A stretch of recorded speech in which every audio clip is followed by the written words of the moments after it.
বন্ধু, আপনাদের সবাইকে আমার চ্যানেলে স্বাগত।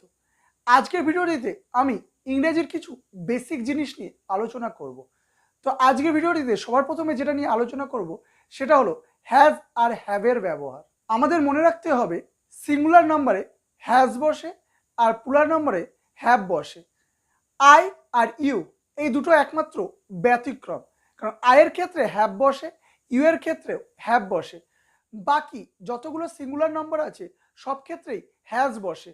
যেমন Ram has, Shyam has, cow has, it has, he has, she has. যে কোনো সিঙ্গুলার নাম্বারের ক্ষেত্রেই হ্যাজ বসবে। আর যে কোনো প্লুরাল নাম্বারের ক্ষেত্রে যেমন যেমন উই, উই মানে আমরা, আমরার ক্ষেত্রে হ্যাভ বসবে। They have, cows have, Ram Shyam Jadu Madhu have. অর্থাৎ যেখানে প্লুরাল নাম্বার হবে সেখানে গিয়ে হ্যাভ বসবে, আর যেখানে সিঙ্গুলার নাম্বার হবে সেখানে হ্যাজ হবে।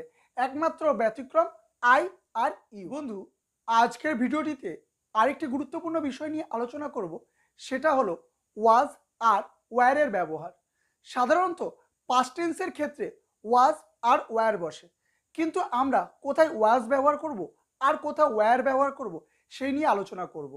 সাধারণত সিঙ্গুলার নাম্বারের ক্ষেত্রে ওয়াজ বসে আর প্লুরাল নাম্বারের ক্ষেত্রে ওয়্যার বসে। যেমন I was, he was, it was, she was, cow was, Ram ওয়াজ।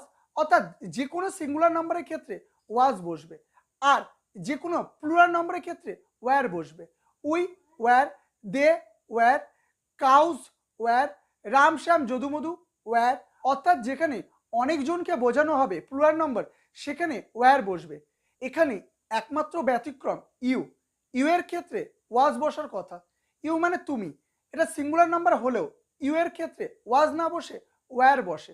আমাদের মনে রাখতে হবে একমাত্র ইউটা হচ্ছে ব্যতিক্রম, বাকি সব ক্ষেত্রেই সিঙ্গুলার নাম্বারে ওয়াজ বসে আর প্লুরাল নাম্বারে ওয়্যার বসে। বন্ধু, আমার এই ভিডিওটি যদি ভালো লেগে থাকে তাহলে অবশ্যই লাইক শেয়ার করবেন এবং আমার এই চ্যানেলটিকে সাবস্ক্রাইব করবেন। আপনার যদি শিক্ষা সংক্রান্ত কোনো কিছু জানার থাকে তা অবশ্যই আমাকে কমেন্ট করে জানাবেন, আমি তার উত্তর দেব।